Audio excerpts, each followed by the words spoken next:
But the delicate balance for all Arab nations is the consistent threat of their population rising up and rebelling against them. And there is nothing that will cause their populations to revolt more than actively throwing away the Gaza cause.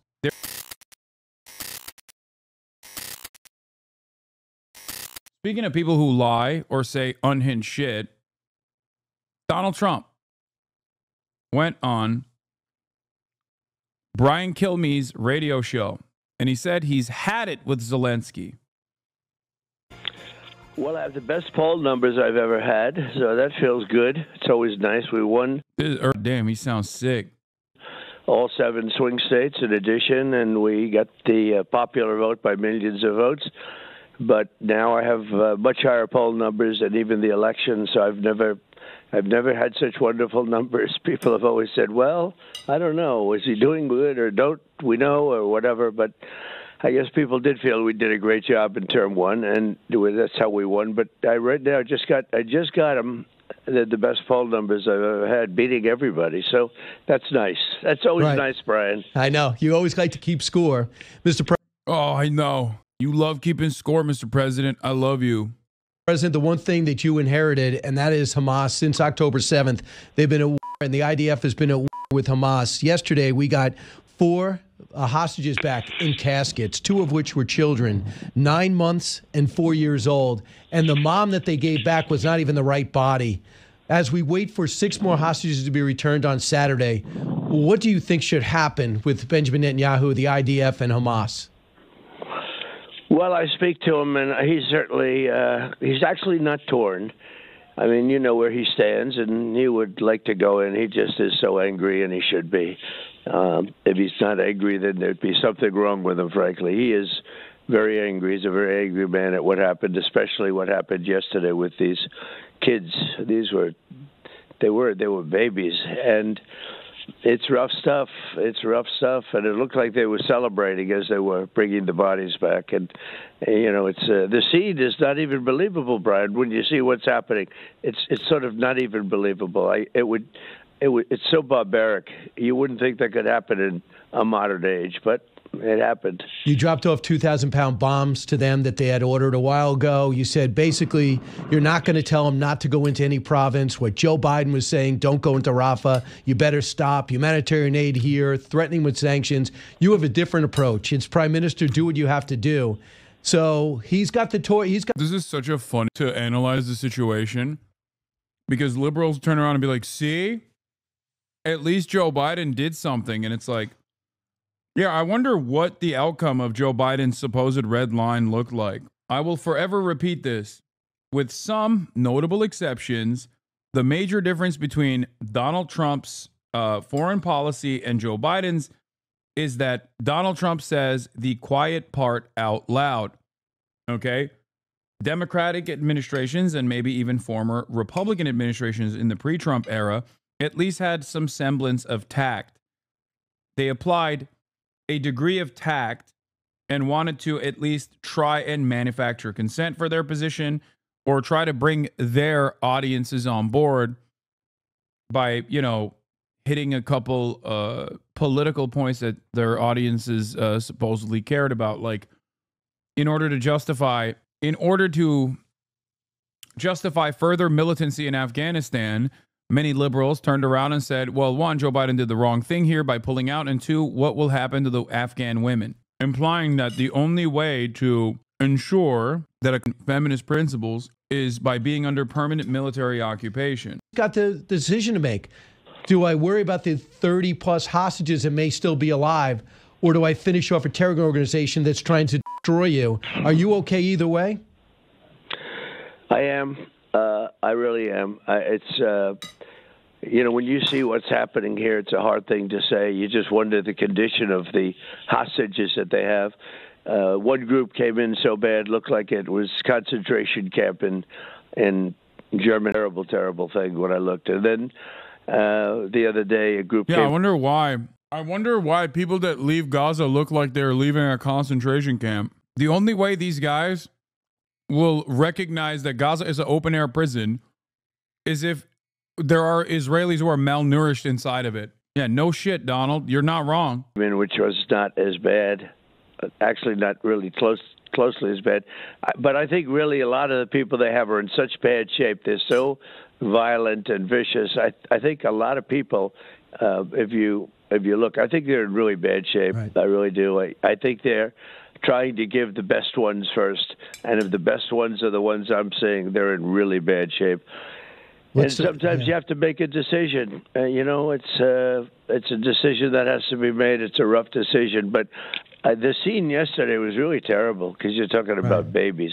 But Mr. President, there's no scenario where there's a two-state solution. This is really a low level.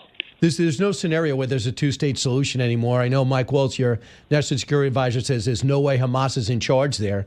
So this seems... it seems like we're at the ultimate impasse. Your idea of taking over Gaza, making it more international, wasn't necessarily well received by Jordan or Egypt. So what's next, do you know? Well, we pay Jordan and Egypt billions of dollars a year, and I was a little surprised they'd say that, but they did. Yeah, and I wonder why. I'll tell you, the way to do it... I wonder why you pay Jordan and Egypt billions of dollars a year. It's true. Let's think. Why? If they had the capacity to carry out without any sort of political repercussions, Egypt and Jordan would willingly do it. Okay? Their morality, the morality of the leadership, does not play a role in this equation. That's it. That's it. It's the same reason why you give them billions of dollars, so they can be a part of the security cooperative agreement that defends Israel every step of the way. But the delicate balance for all Arab nations is the consistent threat of their population rising up and rebelling against them. And there is nothing that will cause their populations to revolt more than actively throwing away the Gaza cause. There is no amount of weapons that you can deliver to the Egyptian military that will be able to actively suppress a revolt in Egypt. This is the major reason as to why they say, Mr. President, we would love to do this, but we can't. That's it. He does not understand it. He's too transactional and too stupid to recognize that. And when you are the American empire, in a lot of instances, you can get away with forcing people to do whatever you want. It doesn't take a brilliant man to be able to make vassal states do your bidding. This is simply one of those circumstances where the threat is existential. That's it. It is my plan. I think that's the plan that really works, but I'm not forcing it. I'm just going to sit back and recommend it. And then the U.S. would own the site. It'd be no Hamas, and it'd be development, and you start all over again with a clean plate. Right. Another way of doing it, but I don't think it would work, would be to do it with people there. But I just don't see that working. I mean, it's been so many years, so many decades of on that site. That is one dangerous place, and right. Hamas would be there, I guess, depending on what happens over the next little while. But the question is, right. Can you wipe them all out? You know, they're so interspersed among people, and it's certainly not an easy thing to do. But right.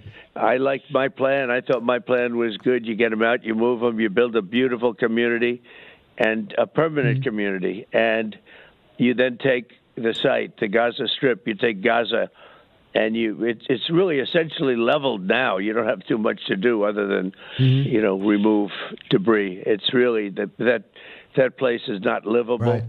And if you gave the people a choice between that and living in a nice community, I think I know where they'd go. But we'll see what happens. I thought it was right. Great because the location is, it's a great location. I don't know why. Why wouldn't they want to live in a rebuilt Gaza when it's a really nice community? Why must they leave for this rebuilding to take place? It makes no sense. This is good, no, or at least a step in the right direction. Trump's saying he won't force it. Yeah. He's a dumbass and an absolute monster.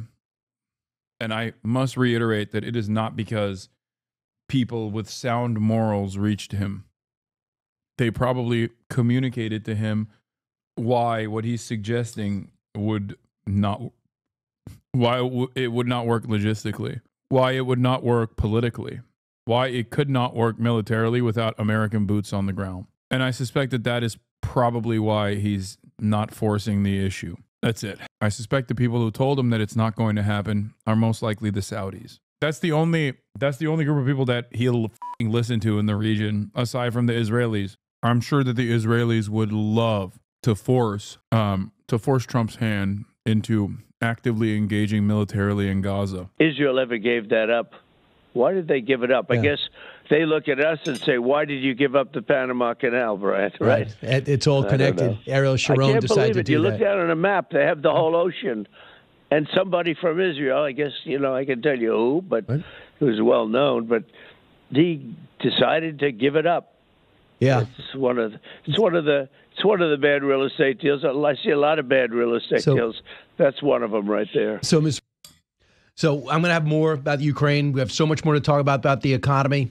We'll have that straight ahead. President saying whatever BB wants, he should go do. He's got the 2,000-pound bombs, and you have the horrible situation with the slow let go of all the hostages. You listen to the Brian Kilmeade Show, my interview with President Trump, exclusive to us for this hour. Don't move. Now, we talked to you about Hamas and the whole horrific situation with the hostages and what he would do, and essentially BB's got a green light. Now, I talk about the number one story in the world, and that's Ukraine. I hate to say this because I love this man, not Brian, but he's kind of giving Walton Goggins here. Tell me I'm wrong. We all are big Walton heads, okay? I am a huge Walton Goggins head. He kind of looks like him. Baby Billy. In the president's view, and you'll be interested to hear what he really thinks happened to start this war. Watch. President, cover of every newspaper just about is your stance in Ukraine. I was looking up. I almost found no indications that you said anything bad about Zelensky up until the last few days. And it seems as though when he didn't take the mineral deal and was critical of you for having a delegation talk in Saudi Arabia with Russia, that was a turning point. Yeah, I wonder why he would say no to the mineral deal, dude. That's crazy. That's crazy. I can't believe the leader of a sovereign nation said no to just simply giving all of their fucking natural resources to a foreign country. Wow. Also, he's going to say yes at the end of the day. It doesn't really matter. But it's shocking. It's shocking to me that he would say such a thing. It's also shocking that Trump would say such a thing openly. Point for you, correct? I've been watching this man for years now as his cities get demolished, as his people get killed, as his soldiers get decimated, where you have old men and young men. You have men that are too old to fight, and men that are too young to fight. I've been watching this for years, and it's a war that shouldn't have started. I know because I was there and I had it. It didn't start. Would have never started. If I won the election, which I did, it's a war that never, ever would have started. So I've been watching for years, and I've been watching him negotiate with no cards. He has no cards. And you get sick of it. You just get sick of it. And I've had it. And he then made a deal with us for rare earth and things. And who knows what rare earth. He's such a catty bitch. Like the New York Broadway queen comes out of him when he's like, I've had it. I've had it with him. Whatever rare earth means, I don't know. It's worth, but at least it's something. And who knows what it's worth. Who knows if they even have it. But we made a deal with rare earth, and Secretary of Treasury, a very good guy, actually went there. What do you mean, who knows? Bro, you know. Like, why does he say who knows if they have rare earth minerals or not? You're the president of the United States of America. You don't have anybody telling you whether or not they have valuable resources? Like, I'm certain I could figure it out with Google. And they couldn't even come close to getting a deal done. And frankly, I wish he didn't go there, waste all of his time like that. But they couldn't get close. They met. Right. And then when he wanted to get it closed, he was unable to meet him again. But so it was just a wasted trip, a dangerous trip, too. I didn't like it that he was doing it because, he's a good man. I didn't want him to put himself under danger because I had a feeling something like that would happen. But look what you have. You have a man who's led a country that had the most U.S. provided $185 billion worth of defense to Ukraine. 75% of it went to U.S. weapons manufacturers. And we act like that's a bill Ukraine still needs to pay or losses we need to recoup. Yeah, it's very fucked up. They actively paid for it by having their people be slaughtered. If you honestly and earnestly wanted to defend Ukraine, you would just give them those weapons. You're already literally giving them the money to purchase the weapons, and those weapons are getting bought by the military-industrial complex. And then they turn around and say, well, our arsenal is diminished. Now we need to also get more subsidies and more taxpayer dollars to rebuild our arsenal. It's crazy. Beautiful cities that they're demolished.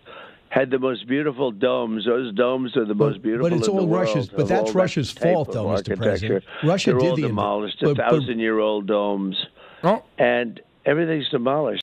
Okay, Brian. Brian found his nutsack. Okay, respect. So it's like a demolition site, though. It's sort of like Gaza. In fact, will he say it again? He didn't get the memo. No, chatters. This is the difference between Trump and a regular Republican. Okay, this is one of the few standout aspects of the Trump administration that is truly different. Do you understand? Normal Republicans, if it wasn't Trump, it was anybody else, they would never talk like this.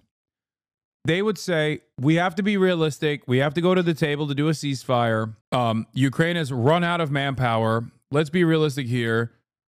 And that's it. But they would never blame Ukraine. Like Marco Rubio, if he wasn't working as Donald Trump's dog, would never say anything that holds Ukraine responsible for its nation state being invaded by Russia. Because it's also ridiculous to state that. Like Marco Rubio got 99 votes in the Senate confirmations for a reason. He's a regular fucking Republican, which means he's a China hawk, he's a Russia hawk, he's a hawk through and through.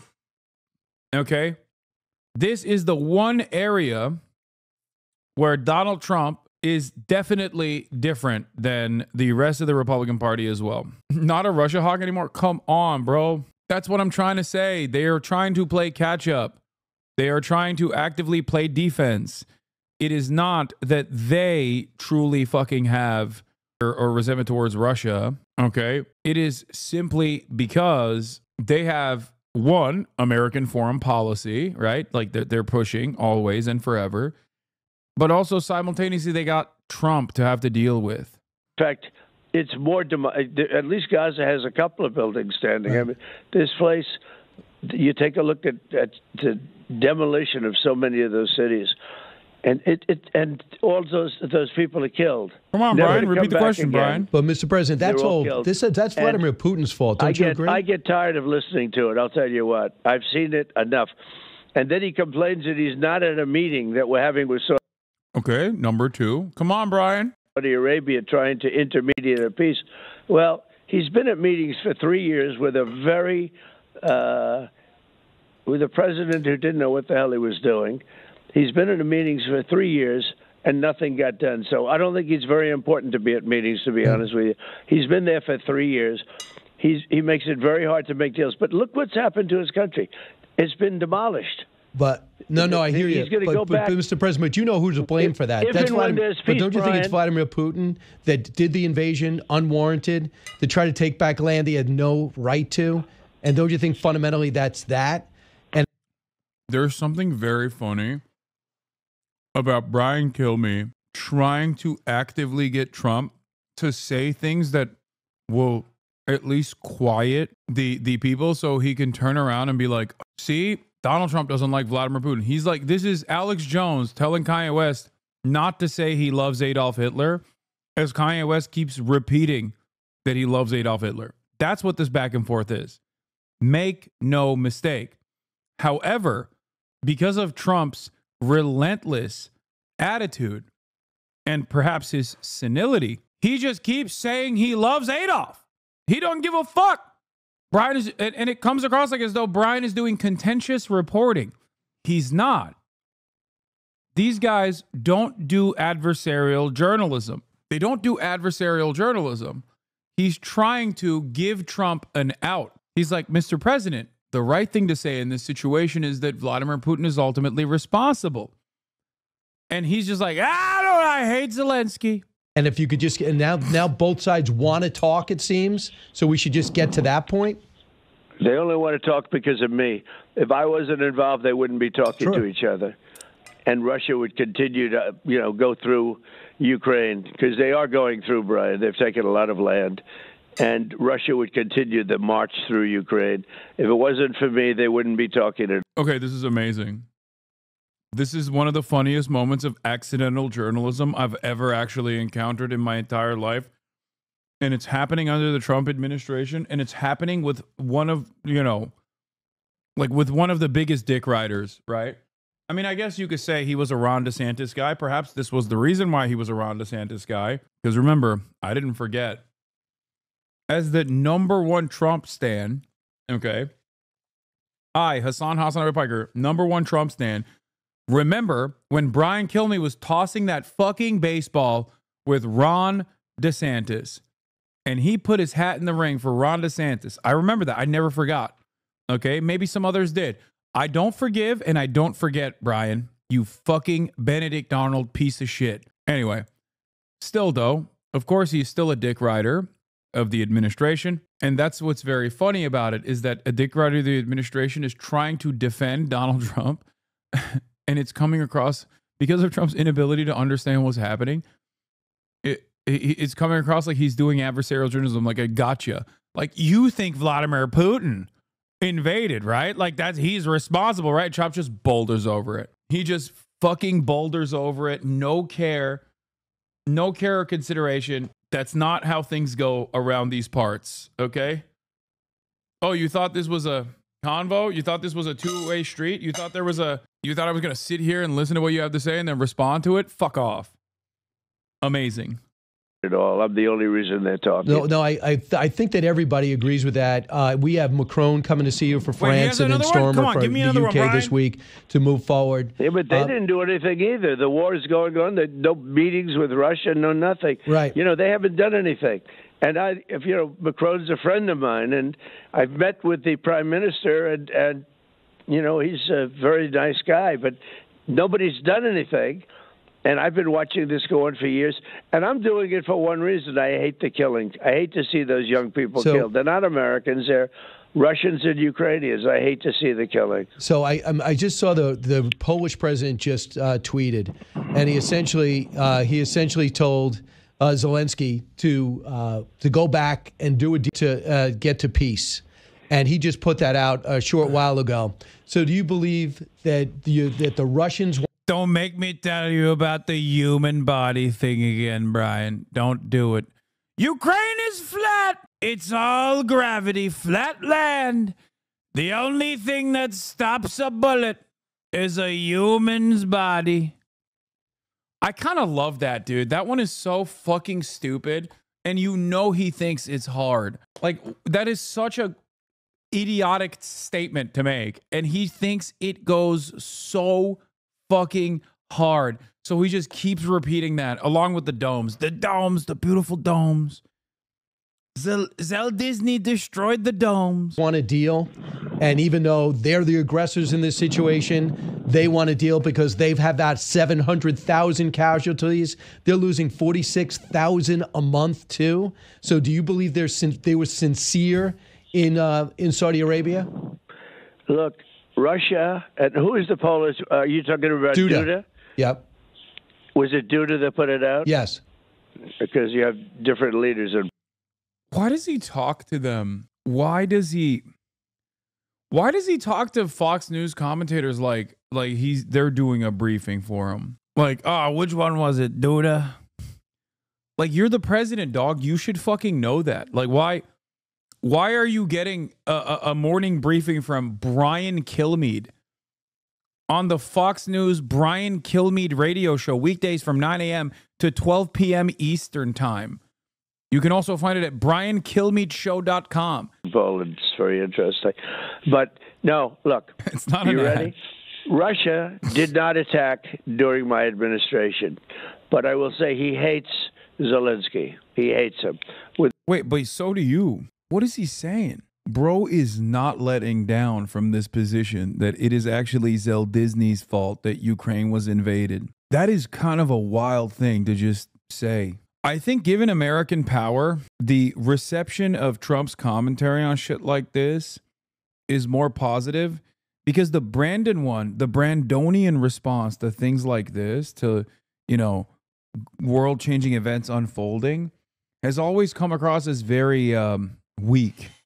You know what I mean? It's ridiculous. The tremendous passion. You're lucky you don't hate people, Brian. You don't hate anybody. You've never. But it's you've mutual. never been a hater. I'll give you the exact. Why do I think Trump is so anti-Zelensky? Because he 100% loves Vladimir Putin. Like, he does. He likes Vladimir Putin. There is not, like, this is not me being a lib.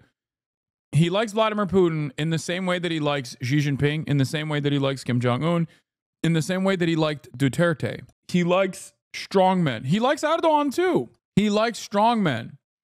And I don't mean like strongmen. I mean like he likes autocratic strongmen, authoritarian strongmen. That's number one. Number two, Zelensky did not play ball. Like, Ukraine didn't play ball with Donald Trump when he wanted blackmail. Okay? So he hasn't forgotten that. That was very frustrating for him.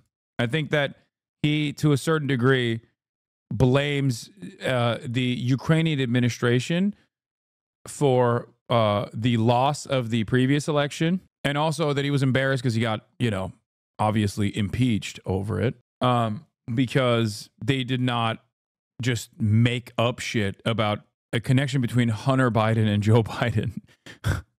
Okay. And I think last but not least,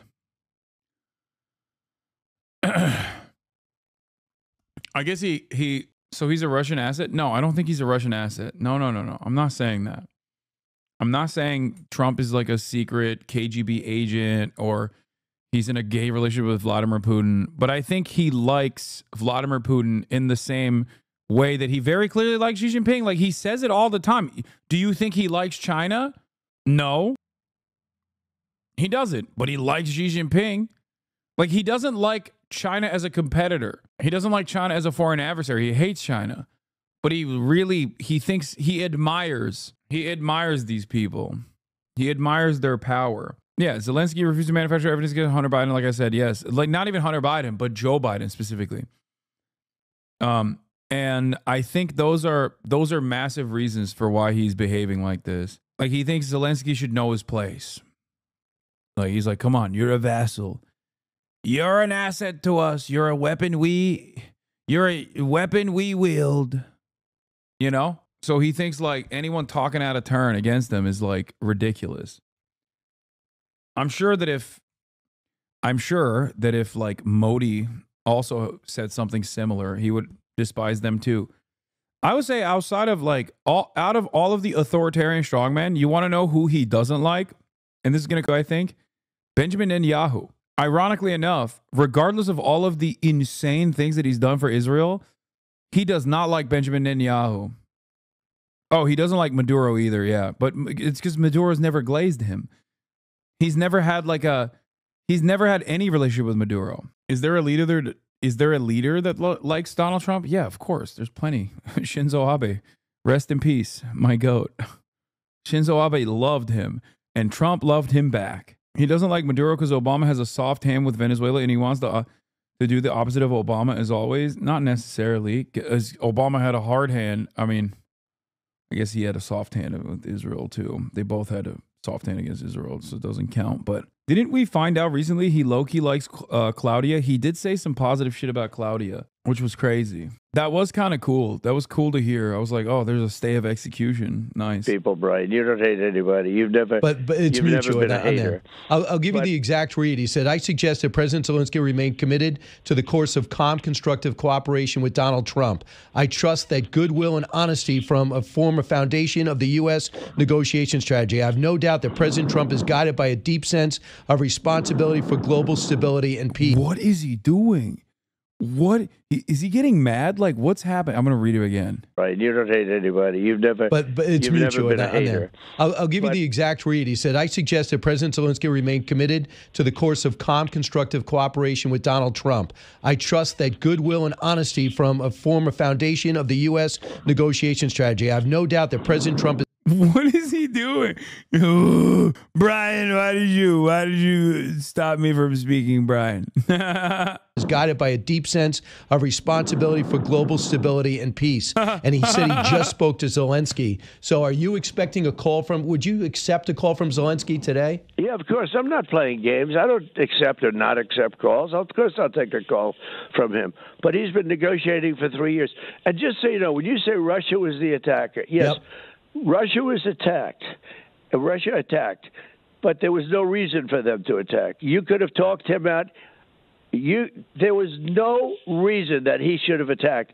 That whole thing was going on for years. There was no reason he was going in. It should have never happened. That war should have never happened. And I'm telling you, the way they talked, I said, you know, these guys are going to go into a war. This is a, you know, every time I say, oh, it's not Russia's fault, I always get slammed by the fake news. But I'm telling you, Biden said the wrong things. Zelensky said the wrong things. They got attacked by somebody that's much bigger and much stronger, which is a bad thing to do. He's defending Putin like he's his boyfriend. Yeah, he fucking loves him, dude. He loves his ass. He really, dude. Call me Rachel Maddow. The way I'm writing Yowie about, the way I'm writing Wattpad fan fiction about Donald Trump having gay sex with Vladimir Putin, not in a homophobic type of way, but in a tasteful way. You know what I'm saying? He does. He loves him. And you don't do that. But Russia could have been talked out of that. So never have been a war. And all those dead people shouldn't be dead, and all those cities shouldn't be demolished right now. So when Zelensky said, oh, he wasn't invited to a... I think what's really funny about this, he's right, though. No, dog, he's not right. If he was fucking honest about it, he would say former administrations have goaded Ukraine into thinking that they could take a strong militant stance against Russia or something. So even if you try to understand what he's saying and like add a little bit of charitability to Trump for some fucking weird reason, it's still America that is more responsible than Ukraine. It's psychotic. Okay. Let me tell you something. Okay. If America can take Ukrainian natural resources because Trump said so, all right, then America is responsible for how much Ukraine thought they could defend themselves against Russian invasion. Okay? So even in his own new reality that he's invented, it is still obviously America's fault. And it's not Ukraine's fault at all. They got fucking invaded. It's insane. Meeting. I mean, it wasn't a priority because he did such a bad job in negotiating so far. Number one, you shouldn't have had a war.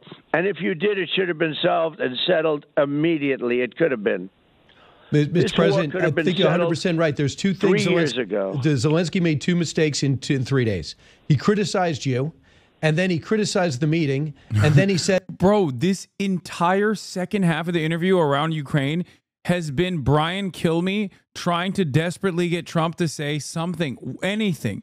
One mean thing about Vladimir Putin. That is crazy. He's just like, please, Mr. President, sir, please say something bad about Vladimir Putin, please. I'm walking away from the deal, which was, I think, 55% of their rare earth minerals. It would have allowed America to have a stake there, and nobody would attack Ukraine if America had business there. Every time Brian speaks, dude, this is amazing. Having said that, I think if both sides do you think the Russians should be celebrating right now because they hear the rhetoric coming from the White House? No, because of... Are you going to insult the person that you're trying to negotiate with? Why are you going to insult the person? I mean, I'm not expecting Donald Trump to turn around and be like, Vladimir Putin's a thug. We're never going to talk to him. I don't think that's the appropriate thing to do. But to consistently take Vladimir Putin's position and also undermine Ukraine, optically speaking, is ridiculous. And it's also bad for the negotiations too. Like, come on, dude. It's fucking insane. He at least has to maintain this presence that like Ukraine has a seat at the table. The fuck? You're America. You're undermining America's power on the global stage by making yourself look like you're his dog. It's crazy. It is actually crazy. While on the one hand, I agree, it's something that I have demanded the Biden administration do as well, which is like this refusal, this blanket refusal to talk to Russia is fucking ridiculous. On the other hand, what Donald Trump is doing is also ridiculous. He's like he's assuming the maximalist position on the opposing side. I got out. They found it impossible to make a deal with Zelensky as his buildings came down. You know, the buildings came down all over. They were just raining down. You got nothing. You know, take a look at what he's going to. Let's assume I make a deal. I'm getting him back many demolished cities and the bodies of many dead people. What kind of a deal is that? What kind of a situation is that? There was no reason for that. No, I hear you. Russia attacked, but got to give it up to Brian Kilmeade for trying to get Trump to say Russia is bad. Yeah, he's not. I want to maintain. I want to reiterate this position. Brian Kilmeade's not doing that because he like hates Trump and wants to like get him.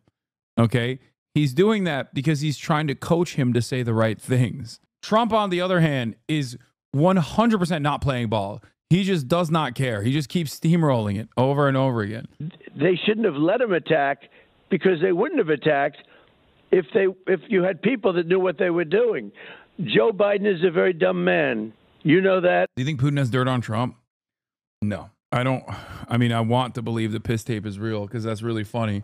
But no, I don't think that is. People that knew let him attack because they wouldn't have attacked if you had people that knew what they were doing.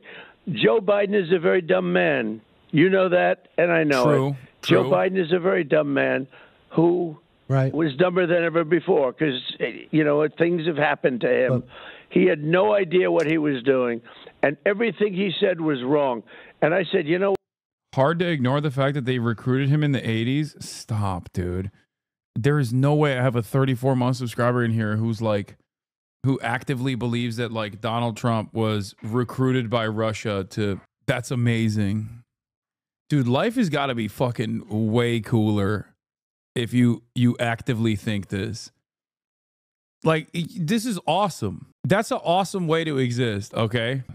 You're right. The USSR knew that it was going to inevitably collapse one day, and with the endless foresight, recruited a young, blossoming real estate guy at the age of like 14, or however old Trump was in the 80s at this point.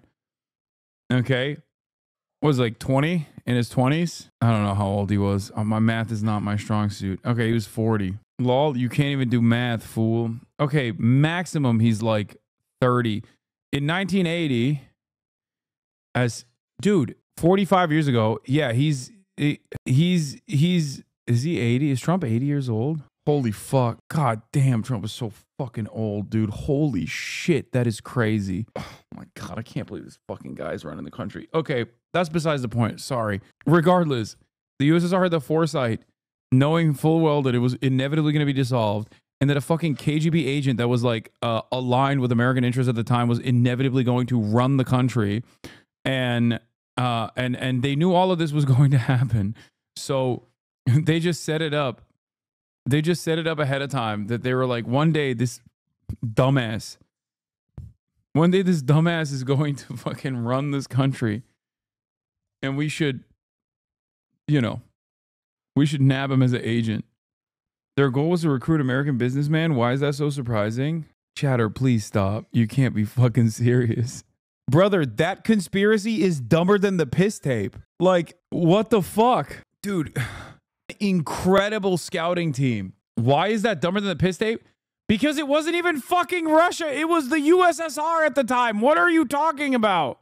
I think you underestimate how many libs you have in this chat. No, I don't underestimate it, because anytime I talk about Israel, or anytime, that's why they're so fucking malleable and immediately come back and they're like, oh, I didn't know you were a socialist terrorism supporter. What the fuck? Okay. Oh, I feel so betrayed. I can't believe you're pro-Palestinian, which automatically assumes you're pro-terrorism. Duh. There are definitely still liberals in here. Plenty of them, but that's not liberalism, dude. The assumption that the USSR actively planted the seeds of a Donald Trump presidency fucking 40 years ago is psychotic. You know what? I think this guy's going to cause I think he's going to cause a war. Right. And that's what happened.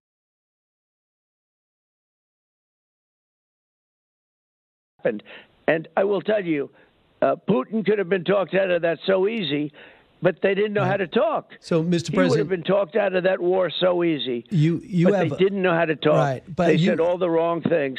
And I'm not trying to make Putin like nicer or better. I'm just telling you the fact that war should have never happened. Putin would have never gone in. Mr. President, you have some sway with him. You definitely talk to him more than probably anybody else in the world outside China. He wants to make a deal. But here's the thing. They have taken... he doesn't have to make a deal. Imagine how keynote that would be, that the USSR defeated the US from the grave. Yeah, that would be kind of cool. Like I said, I think Donald Trump is secretly a Manchurian candidate. He's not actually pro-Russia. I think he's fucking pro-China. Or at least that is what I believe in my heart. Deal. Because if he wanted, he'd get the whole country. But he's paying a huge price, as you pointed out a couple of weeks ago. They have taken about 20... Politico has the article about Trump in 1987, Trump was dealing with Russia. No, he wasn't dealing with Russia. He was dealing with another country, because it was an entirely different country in 1987. Okay? Hello? Is this really a thing that people are saying? Is this the new meta? After listening to Bernie Sanders' speech on the Ukraine talk, I don't think there's any voice in this country on how to settle foreign conflicts. God help us when we strike Iran or do a coup in Venezuela. Yeah. Or with China, too. No, I think America is completely lost in the sauce when it comes to foreign policy. That's why I said, like, I wish there was like cranks still. You know what I mean? I wish that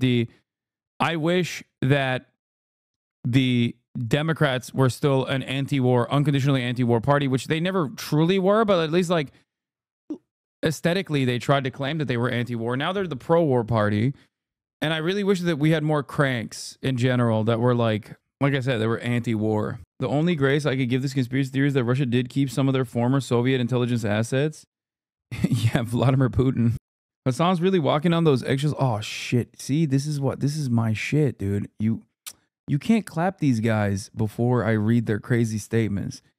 Hasan's really walking on those eggshells after being exposed for being a violent commie pro-terrorism shill. Your career with the new FBI in charge is cooked, bro. Especially with all the feds writing letters to Twitch about you, Lamau. I don't understand. Are you supposed to be a liberal? Like, what kind of liberal are you that you're like, Trump's FBI is going to put you in jail? I hope you fucking go to jail. And I'm very excited at Kash Patel throwing you into fucking slammer. Yeah, the feds are writing letters. Yeah. The federal law enforcement authorities have really fallen off. They now write letters instead of just coming and arresting you. How does that work? Wait, I thought I was pro-Trump. Liberals both simultaneously claim that I'm pro-Trump and also simultaneously claim that I'm pro-Vladimir Putin, but also then go, and I really hope that Trump's FBI throws you in jail? Like, how? None of this makes sense. But you can't have these conflicting opinions in your mind at the same time. At a certain point, you have to arrive at a conclusion that, like, maybe you have no political perspectives at all any longer. Maybe you did at some point, but you certainly don't have them now. And all of your political expression has devolved into actively yelling about a fucking Twitch streamer who has no power whatsoever. Okay? So one must ask the question, who ruined your brain? Okay? Because if you're this invested in the downfall of a fucking dumbass Twitch streamer like myself, who has no motion whatsoever, like, who led you? I have this level of prominence and power. I got some ideas. I think I know. Anyway, Starmer and Macron have done nothing to end the war, says Donald Trump, and Zelensky has no cards left to play. All smiles and handshakes at a meeting of governors.